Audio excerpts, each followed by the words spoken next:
Hi everybody, we're about to start. Thank you for those that are online. Let me just get a couple of things sorted out here quickly. Okay, well, I'm going to kick off. Thank you for everybody that's attending today's webinar.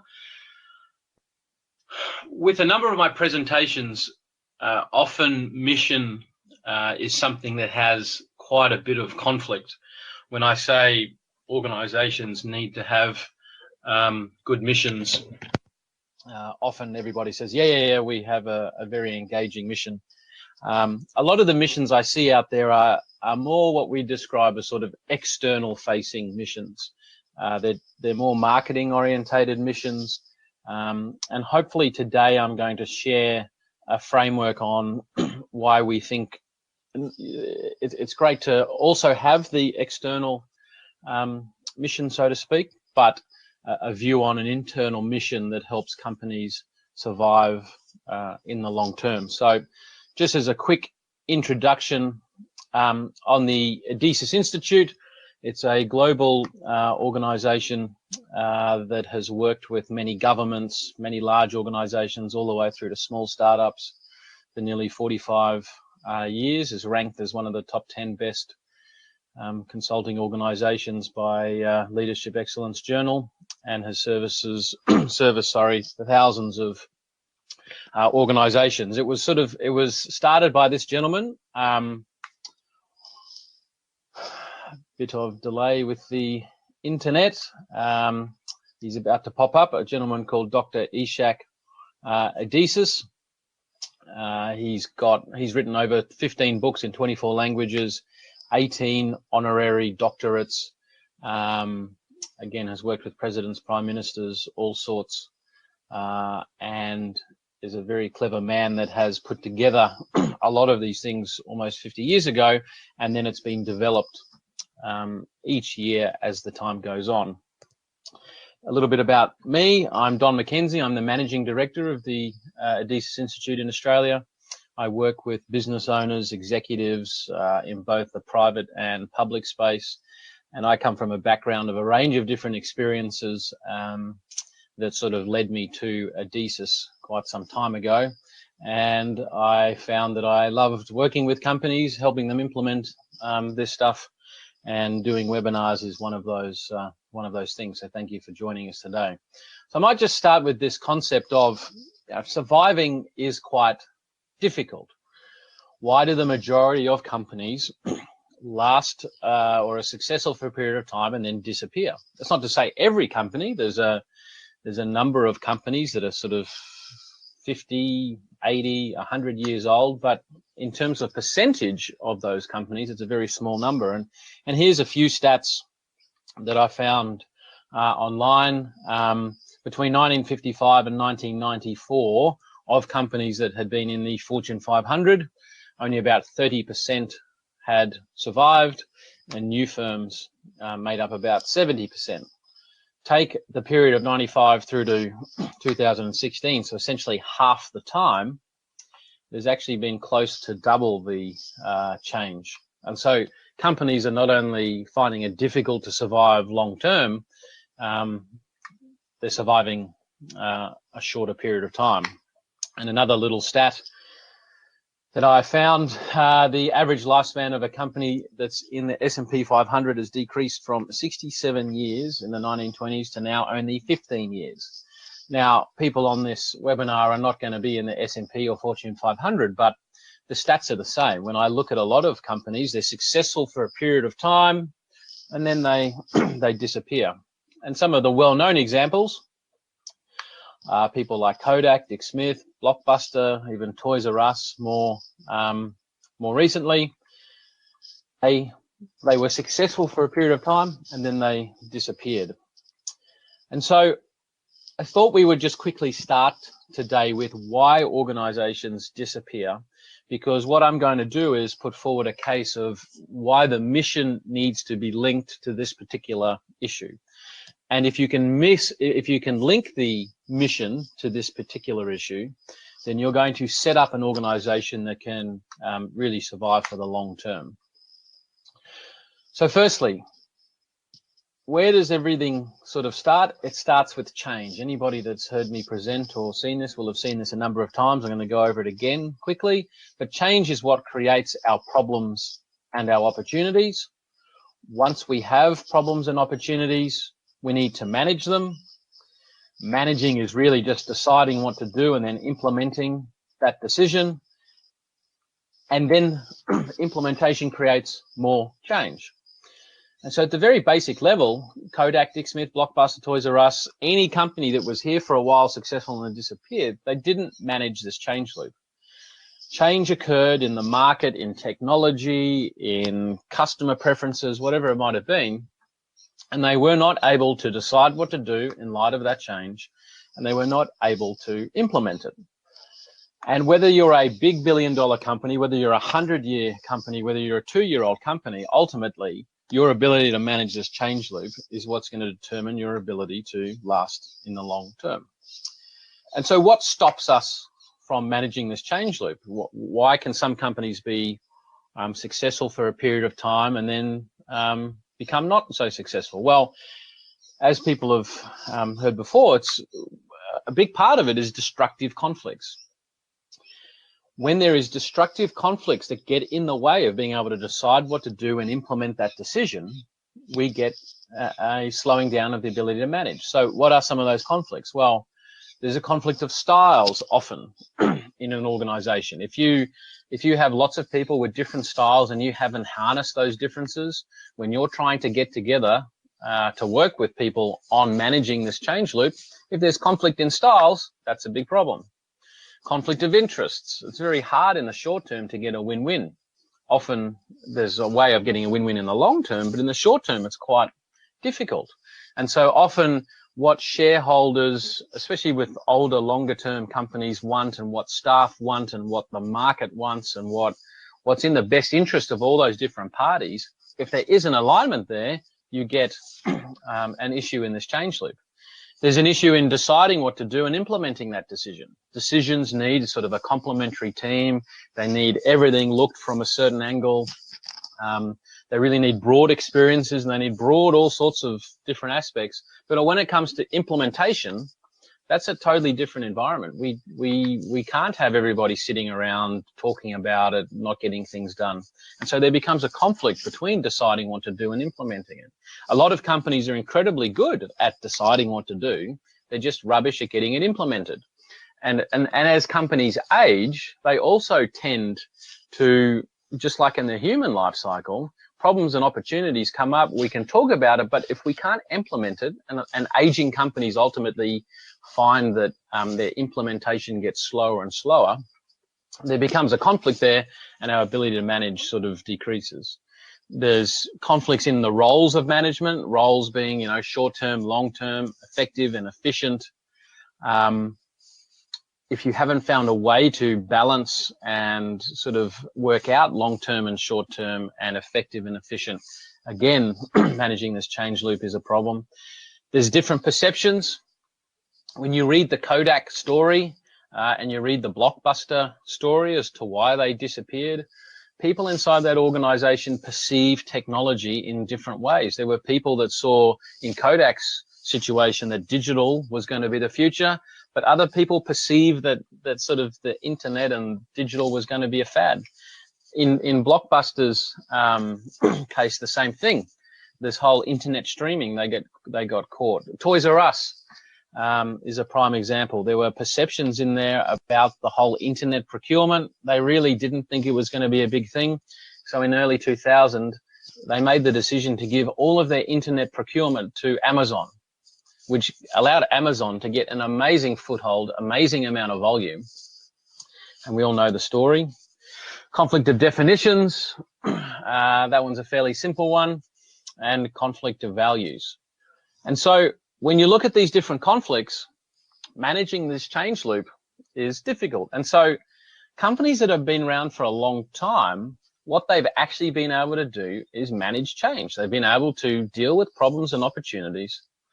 They've been able to decide what to do and implement it. But what got you here won't get you there. And just because a company has been around for 10, 20, 50, 80 years as these other examples have demonstrated, it really doesn't matter at some point if your ability to manage this change, if this ability to manage the change loop slows down, it's the first step towards getting into some significant trouble.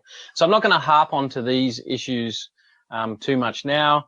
There's a further follow-up webinar on the 8th of November that you can have a look at, where I drive into these conflicts more. I look at the consequence of these conflicts, and we sort of look at how we best manage that. So I won't harp on it today.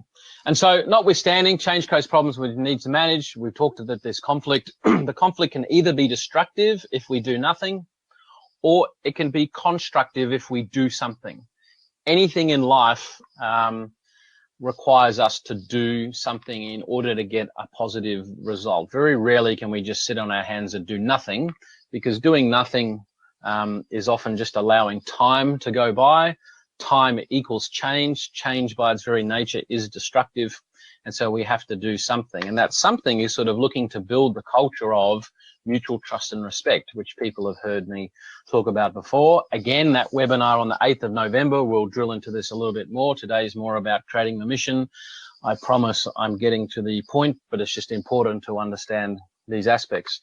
And so, again, how we build mutual trust and respect is actually a set of ingredients. It's an outcome of other ingredients, which we've gone through before. People are, we put last in the strategic sequence. They are the most important, but they are last because people are a product of their environment. People are a product of the culture. And our definition of the culture is around, a culture that can actively deal with problems and opportunities in light of change. That, to me, is the definition of what a culture should produce. And so people are a big, important part of that. But the first ingredient, as I've discussed before, is managerial processes, how we decide, how we diagnose, how we do a whole lot of things. The second ingredient, once we've got that in place, is this vision, mission, and values, and this is what we're going to be jumping into more detail now. And then understanding that missions and visions and strategy and all of those things, it doesn't matter how good they are going to be achieved by structure. And structure is going to be a future webinar where we unpack structure a little bit more. I was giving a presentation yesterday, actually, and gave this same sort of talk to a number of people, and a lady came up to me and said, no, you don't, it's all to do with vision, mission, and values, and structure is irrelevant. But what we sort of had was a conflict of definitions. What she was defining as structure was totally different to my definition. And ultimately she sort of then understood what I was saying, and so it highlighted that I should probably do a webinar on structure, which we will do. But today it is all about this one: vision, mission, and values, and mostly mission. Vision, I think, is pretty well understood. You can imagine this is my vision for the future, vision for 5 to 10 years from now. You can Google a whole lot of stuff about vision statements. But ultimately, your vision is only going to be achieved if you have a series of missions that are successful. And so if we think of the military analogy of where we're heading with this idea of mission, the vision is to ultimately win the war, but there's going to be a whole series of missions that need to be won in order to achieve that mission, in order to achieve the vision. And that's really what we're going to focus on, because a lot of mission statements to me really don't help us in that way. And ultimately, this mission and vision and values thing, it needs to energize, it needs to direct behavior, and it needs to align the team. And so when you look at a mission statement, does it energize, direct, and align?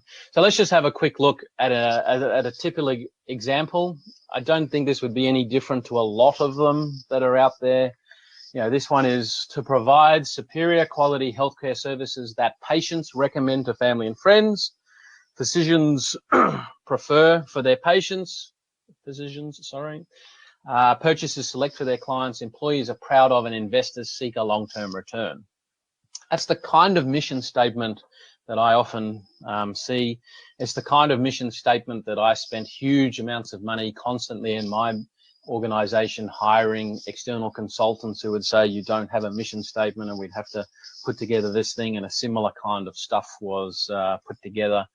But ultimately, I never really found that it was worth the investment.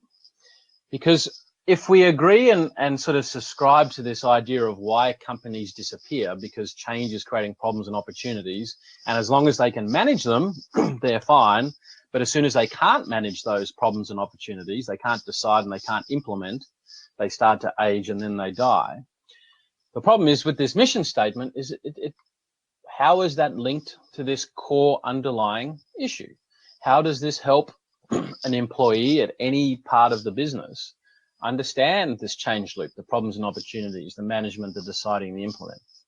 And so this is where sort of Adizes, I think, provides some really great clarity in that it looks at an underlying causality issue, you know, managing problems and opportunities calls from change, and actually provides a prescriptive way of linking something to mission. And so what we're going to quickly look at is linking the mission to the change loop. That's really what we want to be able to do. And an organization that can react to change, that can decide what to do and implement it really quickly, and it can redo its mission in light of those things, those are the organizations that can last for the long term. And right now, if we think about the sheer volume of change for anybody that's on this webinar, the rate of technology, the rate of offshoring, the rate of government regulation, consumer demands, competitors, capital, all sorts of different bits and pieces, the rate of change is accelerating. And so we've got to find ways of empowering the entire organization to do it, to deal with that. So let's have a look at it. There we are, the change loop. So firstly, like any mission, we still need to understand we are in the business of. What is the business that we're actually in? And then from that, we see the following external changes and we see the following internal changes. So already you'll see that our version of mission is a little bit longer than the fancy words that get put up on reception. But what we're trying to do is really link it to this change loop. And so unless you are able to have something that communicates to all of the staff, what's happening externally, what's happening internally, it's very hard to get alignment. And so once we've had a look at that, the next bit, we forecast these changes will create the following problems and opportunities. So again, we're highlighting these problems, we're highlighting these opportunities, and it's directly linked to that change loop. And the next part of it is, in light of these problems, what we will do is, and in light of these opportunities, what we will do is. And sometimes some companies even put in there what we won't do, just to be able to provide sort of a clearer fence, if you will. But again, change is creating problems and opportunities that we need to be able to identify, we need to be on the same page with. And then in light of those problems, what are we going to do? And in light of these opportunities, what are we going to do? And then the next phase of implementation of how we're going to do it. Let's say you've chosen to do A, B, and C. When are we going to do these things? Who's broadly going to be on it? And so at this particular thing, we've looked at, we still have our vision, whatever the vision might be for 5 or 10 years, but whatever's happening now, what changes, what problems and opportunities, what are we going to do in light of these problems and opportunities? How are we going to do it? When are we going to do it? Broadly, who's going to do it? And then values is one of these really interesting things that a lot of organizations set and forget. These are our values. But I actually think that there needs to be not every year flexibility, but when significant change has occurred, creating huge problems and opportunities that we need to manage really quickly, some values do not assist in that change loop. And so what we try and do is ensure that at least are the values being tested, you know, do we need to add any values to help manage what we're doing? Do we need to strengthen any, or do we need to remove some? Often when we work with organizations, they've got values that just do not serve them. They've got values that don't actually help them with their operations or what they need to do. And so, yes, this is longer than the traditional one, and no, you're not going to put this up behind reception. This is why we talk about more of this being sort of an internal mission. But this sort of brings it together. You know, we are in the business of X, Y, and Z. These are the changes. These are the problems and opportunities. This is what we're going to do. This is how we're going to do it, when, who, and these are how our values are going to be supporting that. And so who should be involved in creating this mission? Now, I did it myself. I made the mistake, and I see a lot of clients do it to begin with. The executive team or the owners, they go off and they look at what's changing and they come up with the problems and opportunities, and they do it in isolation. And then they come back to the business and say, ta-da, here's the mission statement. Actually, you need to take a cross-section of the entire organization, and you need to have them involved so it becomes their mission, not your mission. You're facilitating it, and you're not going to agree to anything as the leader that you're not comfortable with. But it's amazing the sort of Aladdin's cave of gold that lives down at the lower levels of the organization that can proactively be involved in this process. And so mission really is not about my mission as the leader or even my mission as the owner. A number of owners on this webinar, if you want this business to become really successful long term, you've got to separate your mission, it's still important to have, from the organization's mission, and have the organization own that mission, which if they achieve their mission, that will achieve your mission. And so the benefits of this kind of approach is, firstly, it's aligned with the change loop. And if you subscribe to the idea that companies disappear because they were not able in the main to handle change, and they weren't able to handle the problems and opportunities and manage and whatever else, what we're actually doing here is creating a process that in light of the change loop, and so each different people on this webinar are going to have different change loops in their industry. If you build satellites and launch satellites for a living, your change loop is going to be multiple years. If you're in technology, your change loop could be 6 months. If you're in, I don't know, high-end retail fashion, it could be even quicker. And so what you're trying to do is ensure that you are reacting to all of those changes as they progress. And what we're actually doing is we're taking this out of just the domain of the owners or the CEO or the general manager or whoever, and we're institutionalizing it into the company. So irrelevant of who owns it, whoever's at the top, year after year, or every 6 months, whatever your change loop is, and keep in mind, some years you get together and actually there's not been that much change. The problems and opportunities are fairly similar to what they before. Our values are fine. What we're going to do is roughly the same. And instead of a major thing of work, all we've done is confirm that our mission is actually quite okay. But the main point is that the whole organization is being energized to do this constantly. And if you can get everybody, and when I say everybody, a cross-section of the organization, looking out for the change loop, constantly looking for problems and opportunities, constantly looking at what we're going to do and how we implement it, that's going to help you last in the long term. And it also explains why we're doing what we're doing. Because if people don't know why, it becomes really challenging. Now, there's all this stuff about start with why. Yes, I agree that why is very important, but it's sort of just a important part of the puzzle. If what we're doing in the implementation decision part is because of a whole lot of problems and opportunities, and that's because of a whole lot of change that's happening internally and externally, people aren't going to question things as much because they're going to know why you're doing it. Oh, it's because this market segment is changing and all these new competitors, we're having to shut down this particular thing and move resources over there. That's very different to then just getting an email or a communication from someone in the leadership division. We've done some strategic planning and we've decided this is where we're going to go.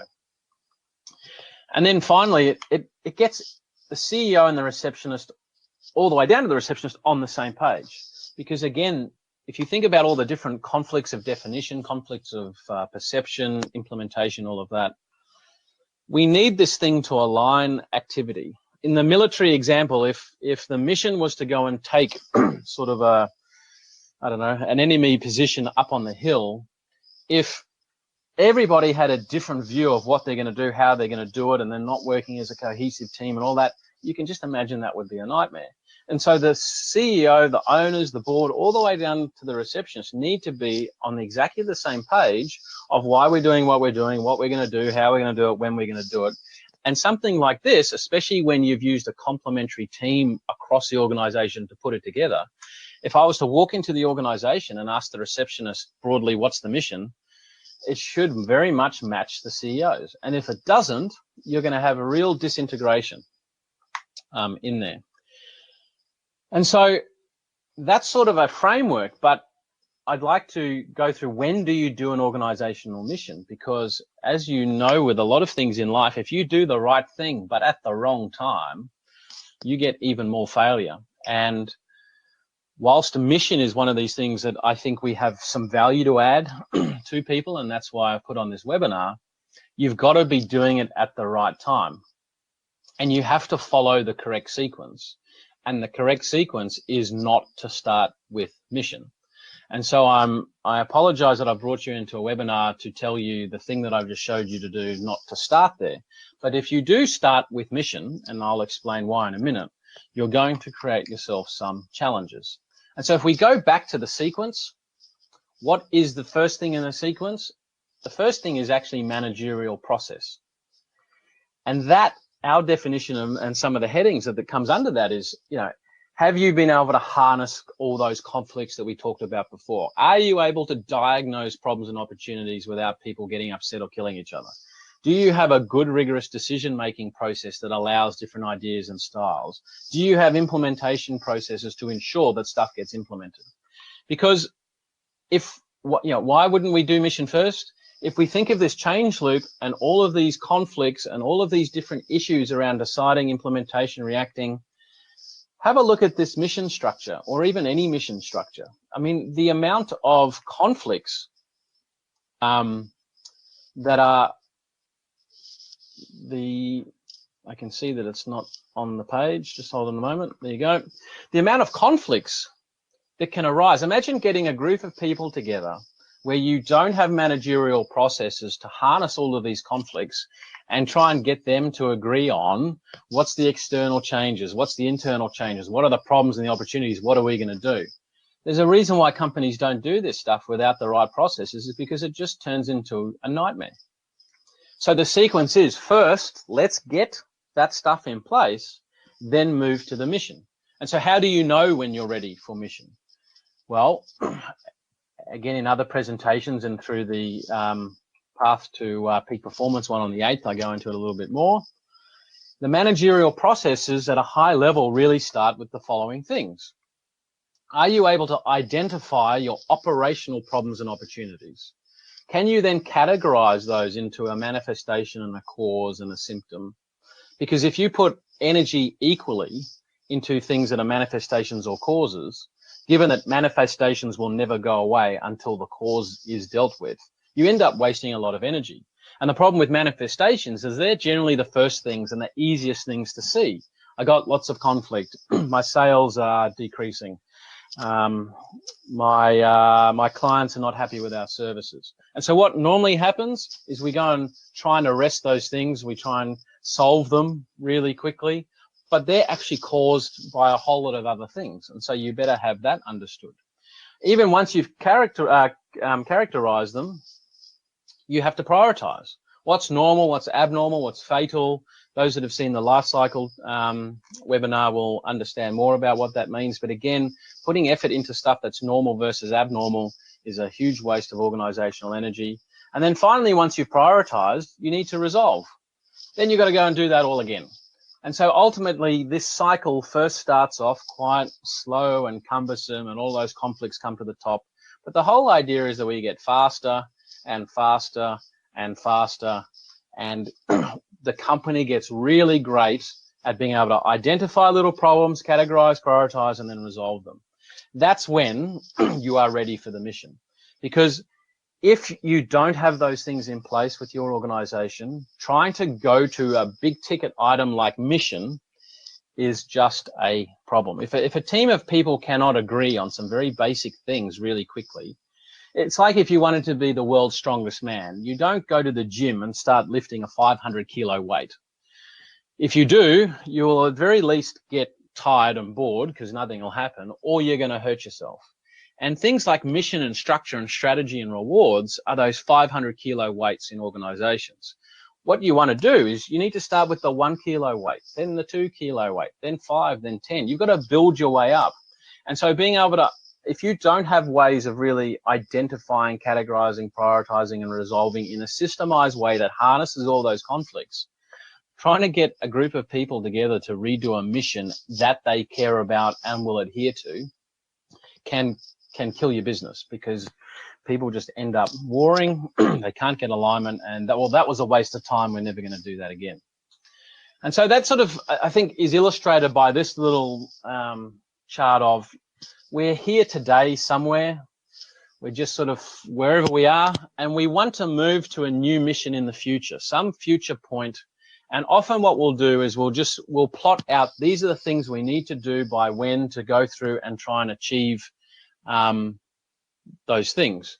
But in my experience, and with a lot of my clients and with a lot of people I deal with through networking or CEO groups or whatever, more often than not, we get to that period of time where we actually fell short. There was still some positive, but it wasn't what we hoped. Or we're in exactly the same position as we were last time, or worse, we've actually gone backwards. And so there's this issues of moving from where we want to be today through to our new mission. And this is this anchor, as I describe it. It's these problems and challenges and conflicts and all sorts of things that are around the neck of all organizations, that unless you identify them and start addressing them, it's going to create a lot of weight that's going to stop you moving towards that new mission. And I use the anchor analogy because a lot of these things are below the waterline. Causes are often not really all that easy to actually see. And so the sequence, yes, here's mission, and here's a way of doing mission when you are ready. But we've got to start with these problems, challenges, conflicts, all of those things. We've got to start small. We've got to build our way up. And so if you are a leader, a CEO, a business owner, I would really get you just to have a look at these problems, challenges, and conflicts, and just really trying to understand the fact that we need to pause before wanting to move somewhere in the future, look downwards, look backwards, look internally to highlight these problems, challenges, and these conflicts. And so that's what I wanted to share today. For anybody on this webinar, I'm going to be emailing you the slide deck, and so you're going to have all of these slides and these notes. And then as part of, for those that have attended a webinar, we have a free 2.5 hour or so in-company pre-diagnosis session where we can share these concepts, we can identify high-level problems and opportunities, show you the categorization process, and help you prioritize them. And at least before starting to move to mission, have an understanding of some of these little anchors that I've been talking about before, because if you try and move to that 500 kilo weight, it's going to be a problem. And there's also the follow-up webinar on the path to peak performance on the 8th of November. If there are any questions, people are free to throw them into the chat. And of course, my email and my phone is there. As most of you know, I like to share these concepts. I'm more than happy to have a phone call or an email with you. So if anybody's still there and would like to have a call and email, feel free to do so. Hope to see you at the next webinar. I hope this was helpful to you, and I look forward to seeing you again. Thank you very much.